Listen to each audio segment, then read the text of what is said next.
Hey everyone, welcome to the Wild and Uncut podcast, brought to you by Ruger. I'm your host, Kristy Titus. Thank you for tuning in.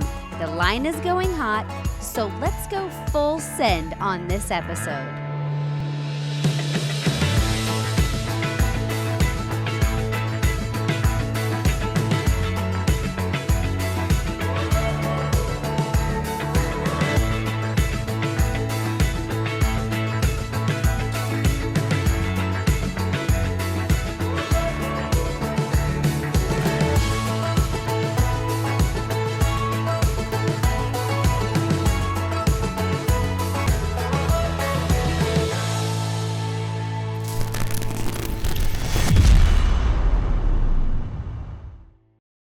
In a world where rugged and reliable matters, Ruger stands strong. Celebrating 75 years of American-made craftsmanship, Ruger continues to set the standard for excellence in firearms. From the iconic 1022 to the American rifle and beyond, each firearm embodies precision engineering and our deep-rooted traditions. Join us in honoring a legacy built on strength, innovation, and the American spirit. All right, ladies and gentlemen, thank you for tuning into this episode of the Wild and Uncut podcast. We are here at the SCI National Convention in Nashville, Tennessee. I am here with Lisa Roper from Lisa Roper Outdoors, and she hosts Lisa Roper Outdoors that airs on the Sportsman's Channel. And you're from Alberta, Canada. That's correct. And she's had a long trip getting down here. Did you have flight delays? Problems? We did, an hour and a half, and I wasn't sure we were going to make the connector. So we had, 6 or 7 minutes to spare. But got here and we're in. Well, I had a lot more hellacious flight than that. I was supposed to fly from Casper to Denver. Okay. And then it was so cold. It was minus 30 and minus 25, whatever.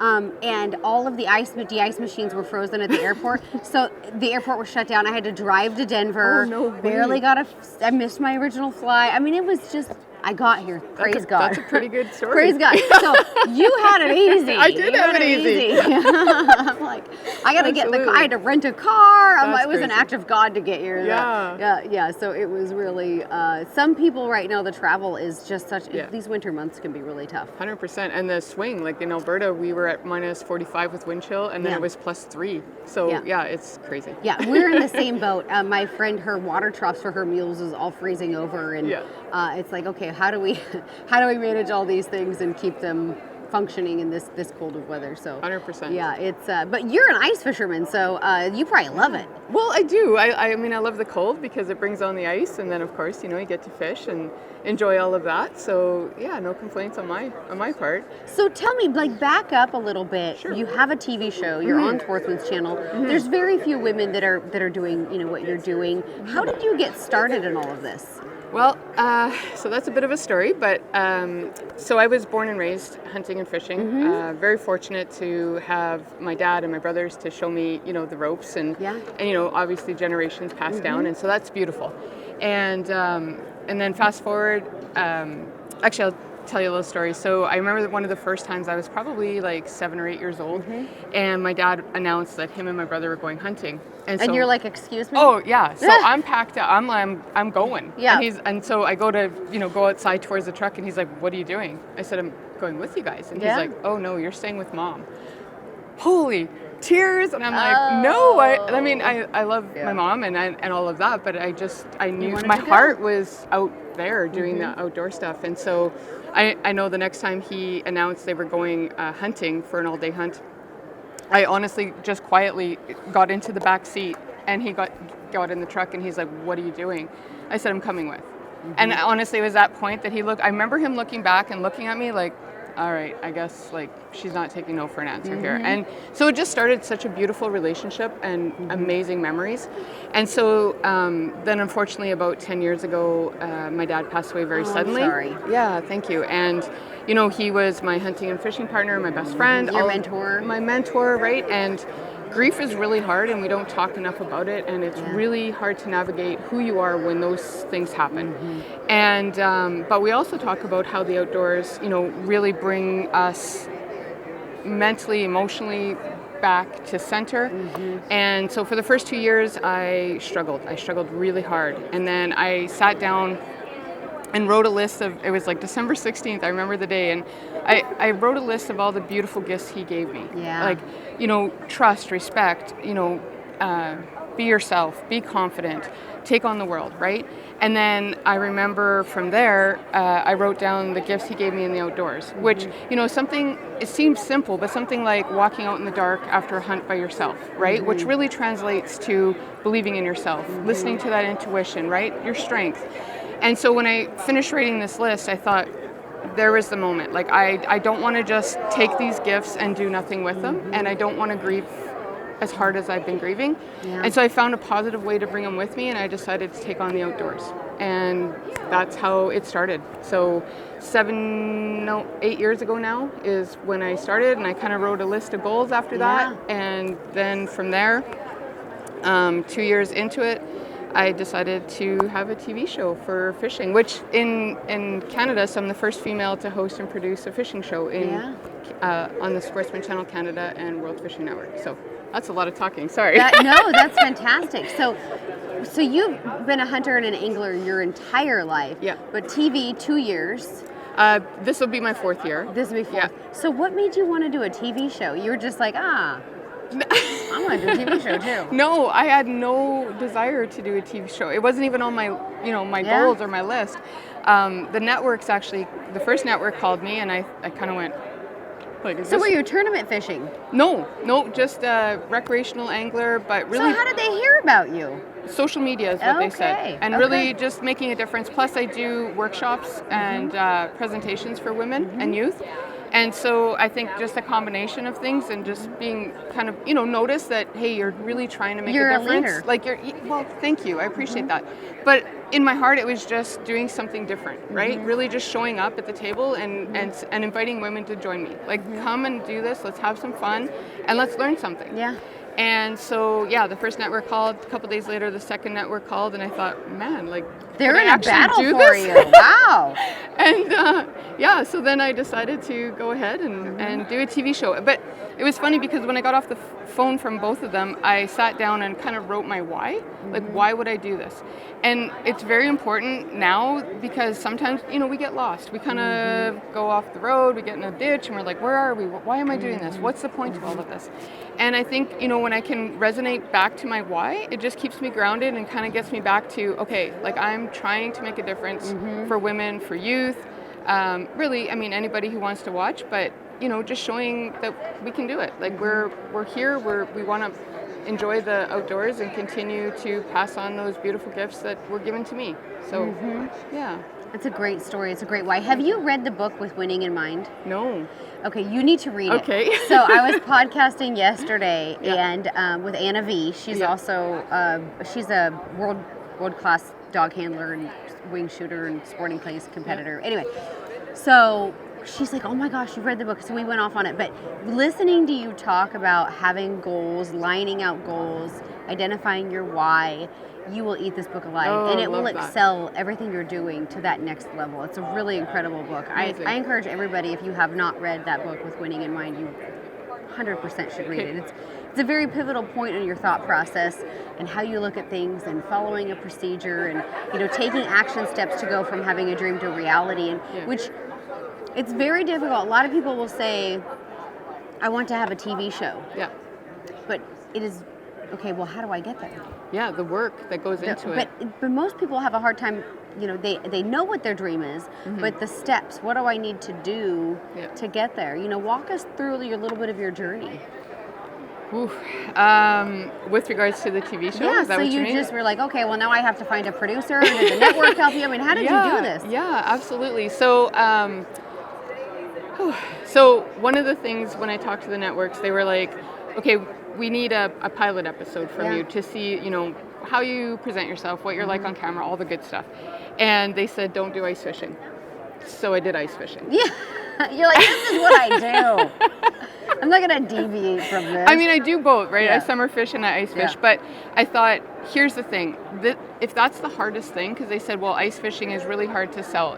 Most of the time it's boring, whatever, to film. Yeah. And I thought, well, if I can film an ice fishing episode and impress you, then I figured that's a pretty big hurdle. And then from there, it's like just easy. It's downhill from there. It's easy. Kind of, yeah. Easy day. Yes. So lucky, I had a good friend of mine. We've been friends for probably 7 or 8 years. He loved to do videography. And so I called him up and I said, you're not going to believe this. Like, let's go make a TV show. Let's go do an episode. And he's like, heck yeah. So he came out and we went and ice fished on a lake in Alberta and put it together and sent it into the network. And I get the call back and he's like, I've been doing this for 17 years, and in 17 years I've never made this call, and my stomach dropped. I was like, oh no. Obviously I thought the worst right away. And he's like, don't change anything. Oh, wow. And he said, normally when I sit down to watch a pilot episode, he said, I have a list. Like, don't do this, fix this, whatever. And he's like, it's TV ready. Great. Yeah. So the pilot episode turned into episode 1 of Lisa Roper Outdoors, and that was 4 years ago. Oh, that is an incredible journey. Thank you. That is an incredible journey. So let's back it up a little bit and talk about you have camps that you host for women, educational camps, outings. Tell me a little bit about that. What started the fire of that, and what fueled your desire to empower and educate women? Yeah, well, thank you. So I guess the biggest thing was women were reaching out saying, hey, obviously asking me questions, so you answer, and then can you take me fishing? Can you help me this, or can you help me hunt? And I thought there has to be a better way to reach more people in a condensed sort of environment. And so first I did a few different women's range days, right? So take them to the range, safety, do all the knowledge base, and then So are you a pistol and rifle instructor then as well? No, just recreational. Okay. And so, yeah, I mean, teaming with the gun range people that have your local gun yeah, range. Okay. Yeah. And so that worked out really great. And, watching women go from, there's no way I can shoot, say a 308, you start them at a 22 and work up, right? 223, 243, 243, blah, blah, blah. And then to see them actually shoot a 308 or 30-06 or whatever, and the tears and the emotion, and you're just like, wow. We had a lady that came in and she's like, my husband's an outfitter and he's successful and amazing and he's awesome, but I want to learn from women. Yeah. And so that really resonated with me. And so from there I started, so this is going to be my 4th year of Ladies on Ice event.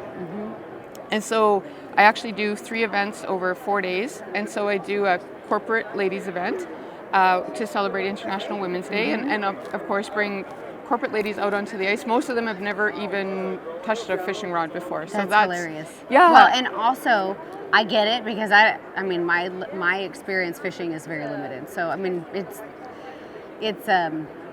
incredible that you're taking that in helping people, because fishing is, from that non-hunting group, fishing is a gateway drug.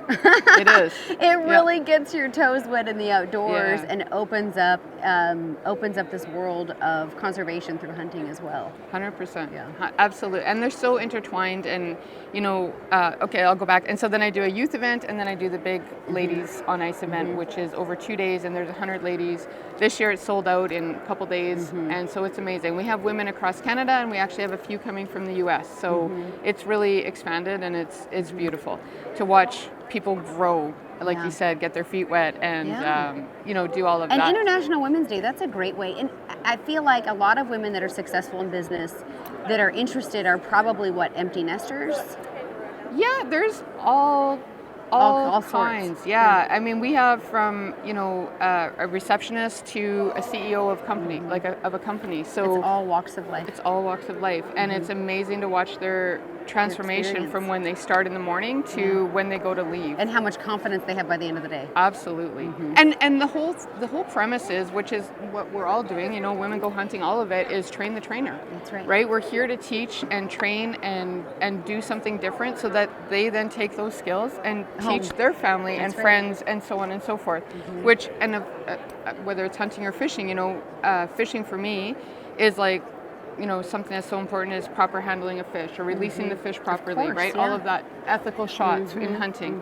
And so when you start to see a difference, and you start to see even, one person domino affects it to 5 others, that's 5 fish, 5 animals, 5 things that are now. Well, 5 families that are transformed potentially by the experience that you're providing, or however many families, because, you know, like you said, if the woman in the home does something, the family in the home is more likely to do it. Absolutely. So if you can introduce a woman, you know, don't give them a fish. Yeah. Teach them to fish, right? Yes. There's that old Yes. saying, you know, Yes. don't give a person a fish, teach them to fish, you'll feed them for life instead of Yeah. once.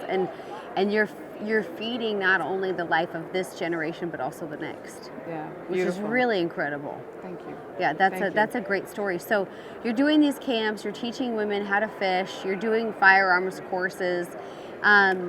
What do you feel like that you hear from these ladies coming in that their number one reason that they haven't tried before now? Number one reason, Yeah. Is it because they always, you know, it's the good old boys club, or I'm intimidated by the outdoors, or I mean, what are you hearing? I would say that there's kind of a tie between 2 things that I hear a lot of. One is the old boys club, or you know, boys club, and then the other is not having the opportunity at all. Like it just wasn't in their household, wasn't in there, and now as they get older, or maybe they have kids, and you know, now their kids want to do this, Yeah. they're like, wait a minute, I need to learn this so I can help my kids. children. Right. And so, yeah, I just think, women are interesting. I think, you know, if we're going to continue, if the outdoors is going to prosper and continue, I think it's, you know, we have to bring more women in because women bring the kids. It's the full circle, right? They want to put food on the table, put fish on the table, whatever it is, right? And so and they're going to do that with their kids. Whereas, and that's not a shot to any of the men or anything No, like of that. course It's just a different perspective with women. Well, and the great thing about fishing is it literally, you can have a tiny child fishing. Yeah. Where hunting, you know, they need to be slightly larger or Yeah. older. And so, you know, you can put a fishing rod in a kid's hand when they're, I mean, you know, those little tiny ones that, ugly Yeah. sticks or whatever they're called. And the kids are Absolutely. fishing with those, and you just see them light up, and, you know, Yeah. they're learning to bait their own hook, and it's really awesome. It's a great experience, and it's so heartwarming for parents. Like, some of my favorite social media reels online are when kids catch fish. Oh yeah. Yeah. The expression on a kid's face when they catch a fish, there's nothing more genuine. Absolutely. It's real. It's It is real. It is real. The genuine delight Yeah. and excitement. It's the same thing with women and even men that are new at fishing Yeah. and angling and Yeah. or hunting. The first time, there's nothing like the first time. In the heart of the wilderness, every step counts. No matter where or what you're hunting, OnX Hunt Elite has you covered in the US and Canada with offline capability, land ownership, 3D mapping, and you can even access specialty courses, hunt research tools, and elite-specific features. No matter where you pursue the wild, adventure is assured when you upgrade to Elite for the ultimate hunting experience. There are a lot of Americans that understand the value of hunting, but we all know that right now, national support of hunting is extremely volatile. It seems that with every passing day, our voice is diminished and the court of public opinion is not effectively hearing our side. We need advocates working on our behalf in Washington, D.C. to defend our freedom to hunt. And thankfully, when we need it the most, we have that advocate in Safari Club International. SCI's world headquarters are located in Washington, D.C., just blocks from the United States Capitol, which means that SCI is on the ground with our congressional leaders and federal agencies on our behalf, on behalf of the hunting community. SCI has an active political presence in all 50 states through their extensive chapter network and government affairs staff. If you have ever wondered why you should be a member of SCI, you shouldn't wonder anymore. Join us in the fight to defend hunting. Go to safariclub.org to learn more. we say, well, it's a little bit easier to bring younger kids fishing. I agree. But I mean, there's so much in hunting that, starting kids off, like I know with my kids, they were super young. I mean, they were still in a backpack on my back, and we're out in the woods and just explaining things to them. Like, do you hear that? And they're like, no. I'm like, the leaves. It's so quiet in here, you can actually hear the leaves, or the bird's wings, right? And then you start looking for antlers and all of this. So that's all hunting, right? That's how we teach them, so that when they are actually in the field and they're out hunting, they know a lot of this stuff, right? They know scat, they know tracks, because we started them when they were so young. And so I just think that is a gift like no other. The disconnect. The disconnect from devices, disconnect from everyday, disconnect, and then reconnect with families in the outdoors. It's a 100%. very impactful thing. Yeah. So how many camps a year did you say you teach? Well, so I do 3 different ice fishing camps, and then I host or mentor. I try to do 1 to 2 women a year for hunting, and then I do a couple range day sort of type events. And so if anybody's in Alberta and they want to get involved with what you're doing, where do they find you to do that? So pretty much on all social media platforms, website, everything is Lisa Roper Outdoors. Yeah, it's super easy to find. Yeah. I was on your pages already. I was stalking you. Doing a Love little that. stalkerazzi.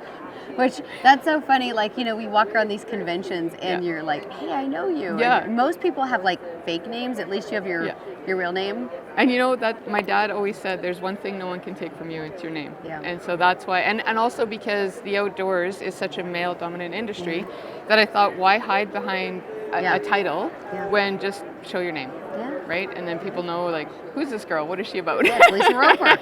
Duh. So tell me, you've been to SCI, this is your second convention. Correct. How did you get involved with Safari Club International?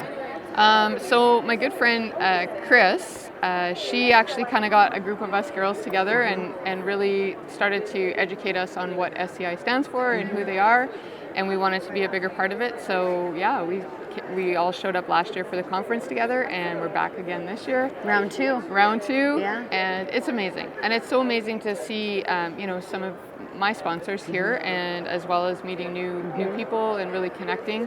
The one thing that's so great about the outdoors that I feel is, like, the outdoors itself doesn't judge, right? You can go, and if you missed a shot or you didn't take the deer or whatever, no one's there judging you, right? It's the judgments we put on ourselves or the ones we want to put on somebody else.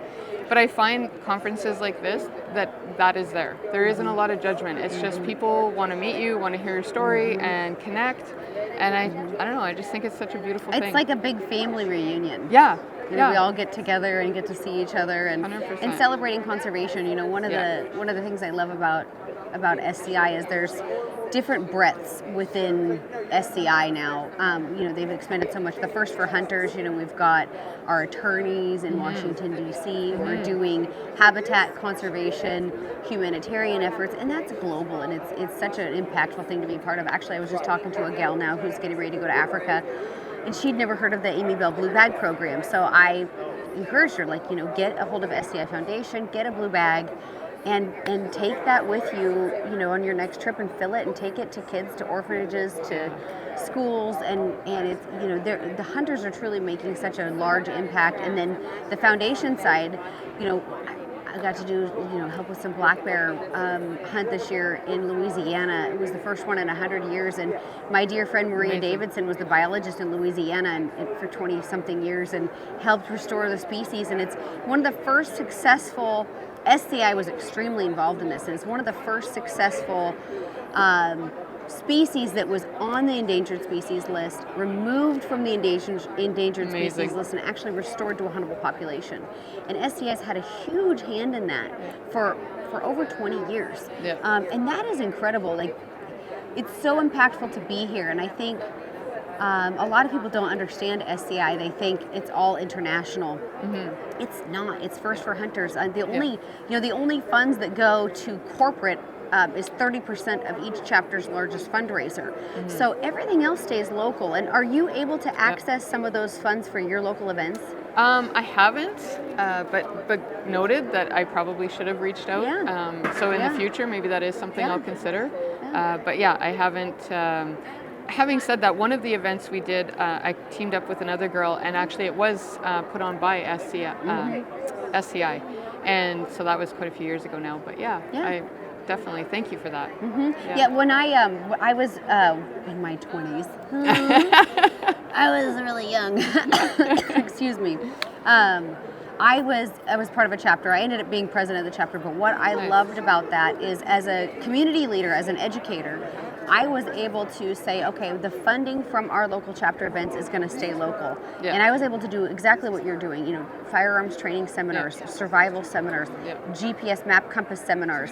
Like, I was able to bring in industry experts, have them talk to my local community, educate and empower those people. And SCI is behind it. I mean, they're one of their big branches is education. Yeah. And, doing what you're doing, it's a natural fit that you'd want to be a part of SCI and work with SCI. Absolutely. Yeah, it's important. It's so important. Do you have a local chapter in Alberta? We do, yep. A little ways from me, but we do have one in north part of Alberta. That's fantastic. Yeah. So are you involved in the chapter? Perfect. Yeah, that's great. And trying to get more women involved all the time. Always. Yeah. I mean, it's key, and I think, there's like a lot of times people will say, well, how do we bring more women into the industry? And I think, just allowing them to have the opportunity to show up, to be able to do something different, to come out of their comfort zone. And women teach women in a very different way, and it's key what men do and how they teach, but it's also important how we approach it. And so I think there's that just not feeling, for whatever reason, but not feeling judged, just being welcoming, and it doesn't matter. Like, we're all just here to learn. Absolutely. And so... And never stop learning. Yeah. That's one thing. You and I both have been in the outdoors, our entire lives. There's not a year that goes by that I don't learn a bunch of new stuff. 100%.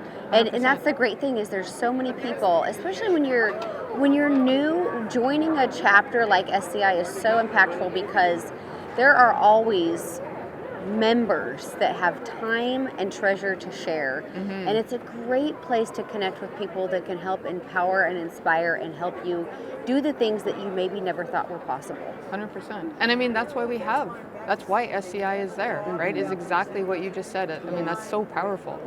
Yeah. And Denise has created this Women Go Hunting experience here, and she's uniting so many women. I mean, Saturday we're anticipating 700 women at our mix and mingle. Yeah, and just ladies from all over the world that all have an important yet unique story to share. 100%. And something to offer each other. We're always working together and striving, and that's what I love about it. There's no competition. No.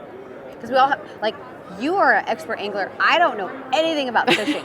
Like, I was laughing about the ladies never touching a fishing rod, because I literally have had one in my hands like maybe dozen times. Like, and, I'm not an angler. If you were to say, okay, we're gonna go hunt, if we're gonna go fish pike, I would say, okay, I would not have a clue what you put on the end of your hook, how much the test line would need to be, what type of rod or reel I would need. Not a clue. I am that person that I would show up on the boat and be like, okay, hand me a fishing rod or whatever. Set it up for me, because I don't know. What are we using for bait? Are we, so are we using the gulp fake things? Are we, I don't even know what they're called. But you take me hunting, or you put a gun in my hand, we got a different story. And that's what's so great. Like, I could learn from you, you can learn from me, and it's so powerful. Yeah, and that's the difference right there. What you just said, you learn from me, I learn from you. When you're passionate and you really do care about the outdoors and wanting to elevate other women, that's how you show up. That's right. Right? You teach me, I teach you. I'm not judging you. Hey, you do your thing. That's amazing. Like, awesome. I'm going to listen and soak it all in. Yeah. And I have something to offer. And if you're willing to listen, I'll share my stuff with you too. So, yeah. So what is your favorite thing about being an angler? Well, honestly, just besides all of the real stuff, like making a difference, conservation, all of that. But for me personally, like, if I was just to be a little bit selfish, my brain never shuts off, right? Like, I'm just always on the go. And I find when I'm fishing, the world shuts off.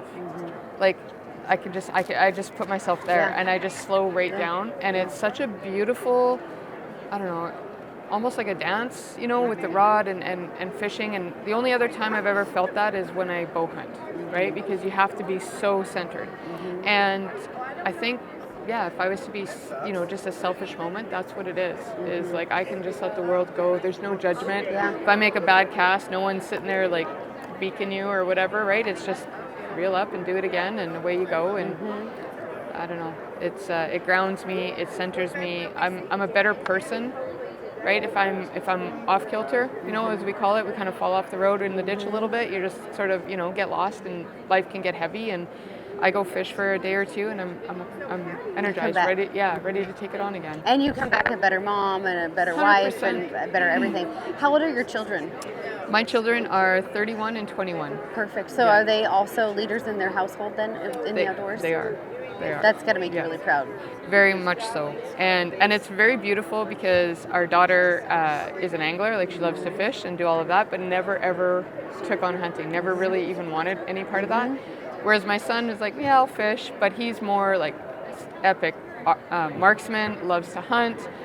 He shoots a kilometer out, and I'm just, wow, like amazing. And so to watch them develop into themselves in the outdoors and not, I'm a little bit proud of that, because I think sometimes we can really push what we want for our kids, right? Like I could really push it on my daughter, like, no, you're gonna hunt, you're gonna that, right? And I didn't. I just allowed her to be herself, find her way, and she loved to go for walks and in the woods, and so we did all of that, but just not actually squeeze the trigger. So that's beautiful, and then vice versa with my son. So that's fantastic. And I was like you when I was a kid. From the time I can remember, we always had mules. And I remember I just wanted to go. I didn't care where we were going. I didn't want my parents to leave me behind. My sister would always stay with my grandparents. She never wanted to go. I always wanted to go. So, when I was super young, I didn't have my own mule, so my dad would put me on the front of his saddle, and I would ride from the time I was 2. By the time I was 5, I had my own mule. His name was Bullet. I called him Bullet the Tullet, the lop-eared pullet. I don't know why. But I would sing a little song for Bullet, and he was this tiny little Oklahoma jumping mule, and he was a coon jumping mule, and I loved that little mule. And my parents have the cutest pictures of us like riding across meadows, and I'm jumping creeks, and I'm on Bullet, and like Bullet was the best. And just really fond memories. And I think that's important for kids. If you have the desire, encourage it, like your dad did with you. You had the desire. It might have surprised him. He might not have realized that there was something you would even be interested in, or maybe never occurred to him. 100%. And then he realized he had this daughter that wants to do epic adventures. Absolutely. And I would say it didn't occur to him. Like, he grew up, in that generation, very old school. Like, the women stayed home and they stayed in the kitchen, the men go out and do their thing. And so I can't imagine, honestly, how hard that must have been for him. Like, I actually feel emotional, because I remember, like, him saying to me at some point, maybe I was a bit older, but saying, like, you can't fall behind. Like, you can't be needy. You can't this, you can't that, right? So, but I don't think he was trying to be mean. No. I think he was just like, I'm with all my guy friends. If you're going, you have to keep up. You have to figure it out, and you got to keep up, and don't be, pulling people back or holding people back. And so I think that actually has turned into a beautiful gift of learning how to keep up and go for it, and persevere. Persevere and patience, and just go through the hard stuff. Go through the hard stuff. And that's a beautiful gift your dad gave you. And honestly, he opened the door for the next generation of dads. To have their daughters, the doors are already open for them.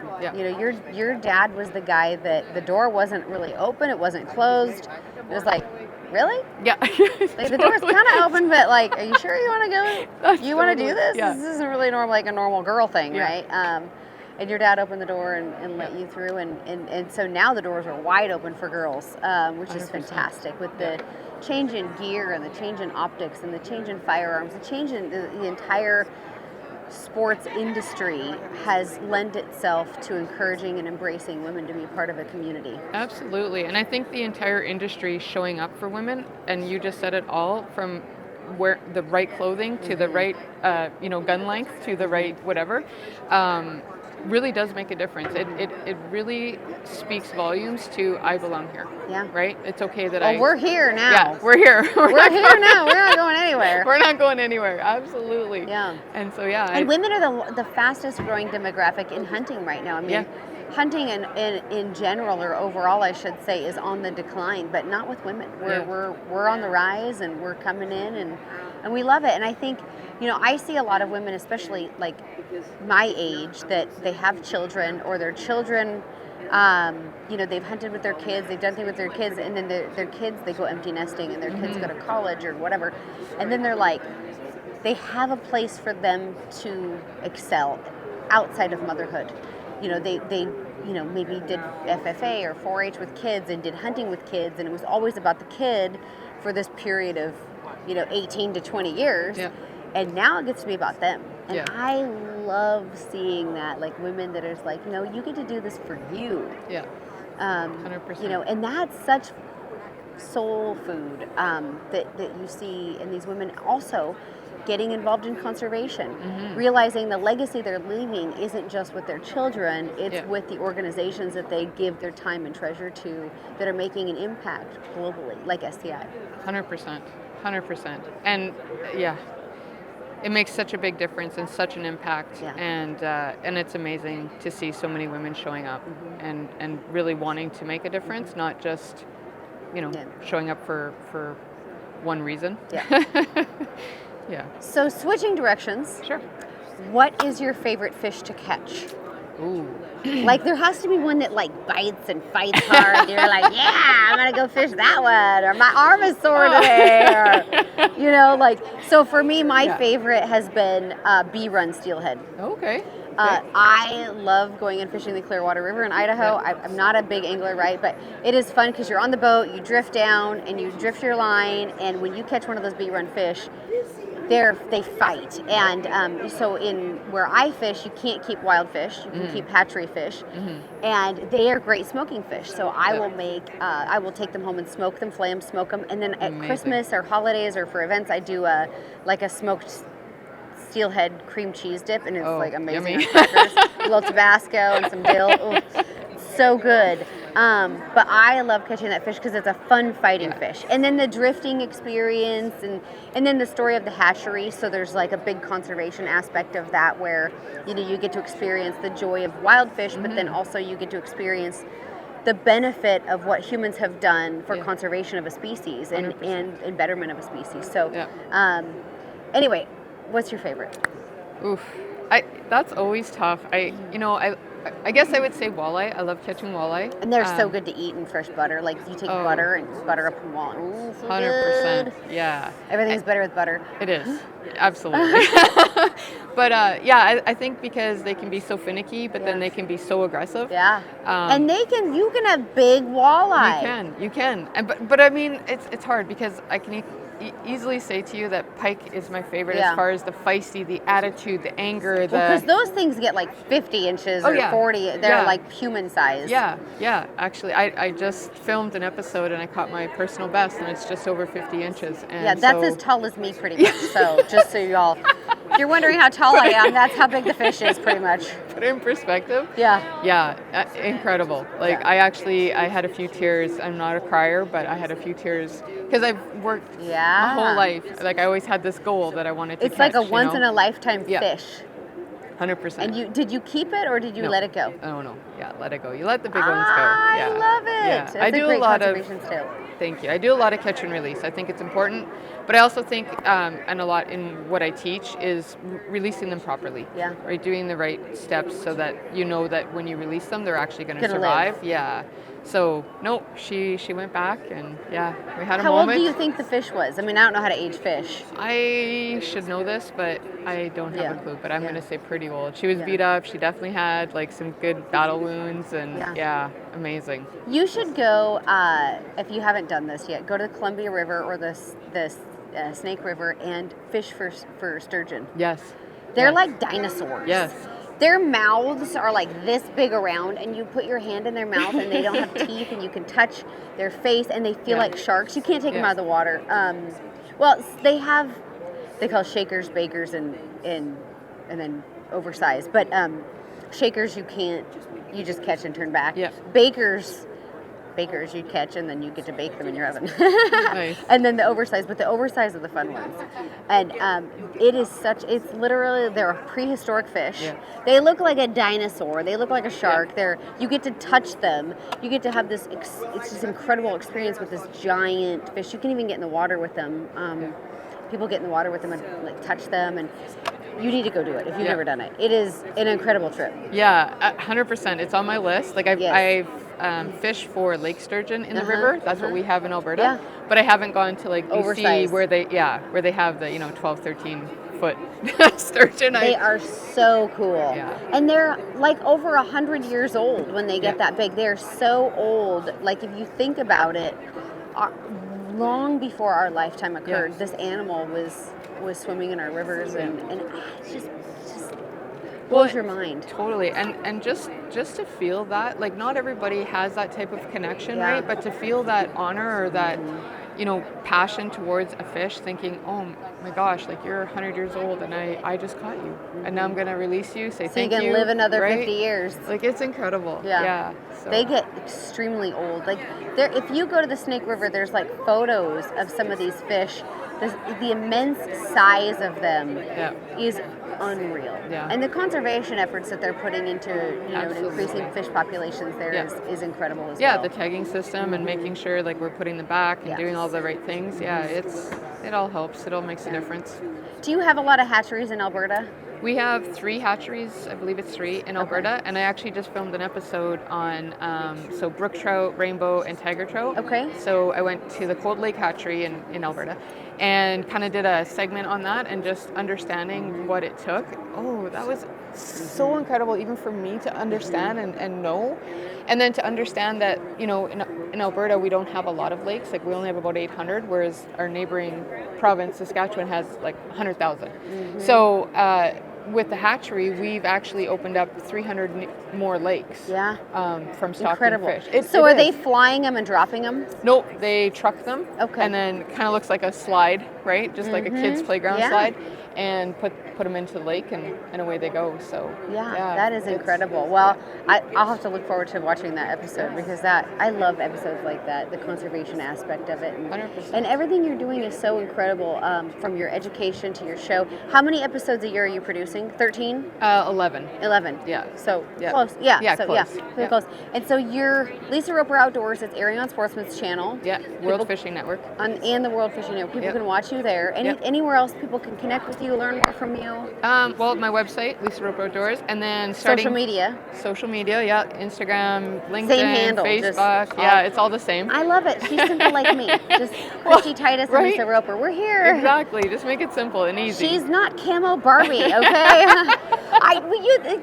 I say Camo Barbie all the time as a joke, but like you go to a trade show and you run into a woman and you're like, oh, you're Camo Barbie, and you don't know their name, and you feel 100%. So silly. You're like, I feel like I know you, but I really don't know your name at all. So I guess that's good if somebody's trying to find you in Onyx. They can't find you where you live is easy, but But so Lisa Roper Outdoors. Yeah, and then starting in April, we're going to really beef up our YouTube channel. Okay. And so we'll start releasing past episodes and stuff on there, and then doing a little bit more of the workshops and stuff. We'll put some of that stuff on there, and Well, fantastic. I am so thankful and grateful that you joined me here at the Women Go Hunting booth at the SCI convention. And if all of you haven't been to the SCI convention in Nashville, I really encourage you, come down here.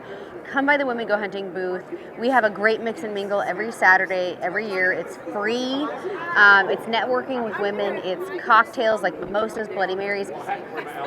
Just come for your Saturday morning, wake up, meet women, hang out, have a good time. You're going to meet women like Lisa. I'll be there every year, and just encourage you all to get involved. Anna V, she just showed up at the booth. She's always there, and thank you so much again for your time. Well, and thank you. Really, this meant a lot, and I appreciate it. I mean, I've looked up to you, I've watched you for so long, and I just want to say thank you. Not that long. Well, not that wink, long. Wink, wink. I'm teasing. I'm teasing. Okay, I know it's been a long time. Okay, I know. That's a darn good thing. Be proud of that.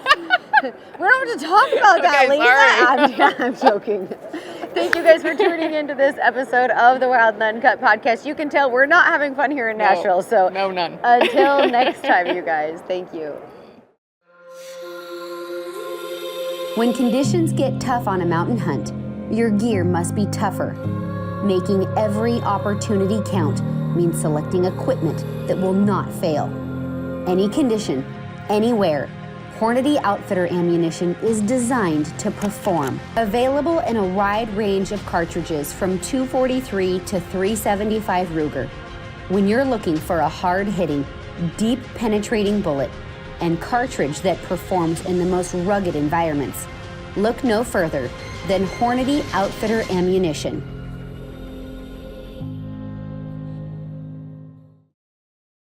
Thank you all for listening to the Wild and Uncut podcast. If you would like to hear more, be sure to not only watch, but subscribe to my Pursue the Wild digital series airing on Carbon TV and YouTube. And while you're at it, follow me at Kristy Titus on Facebook and Instagram.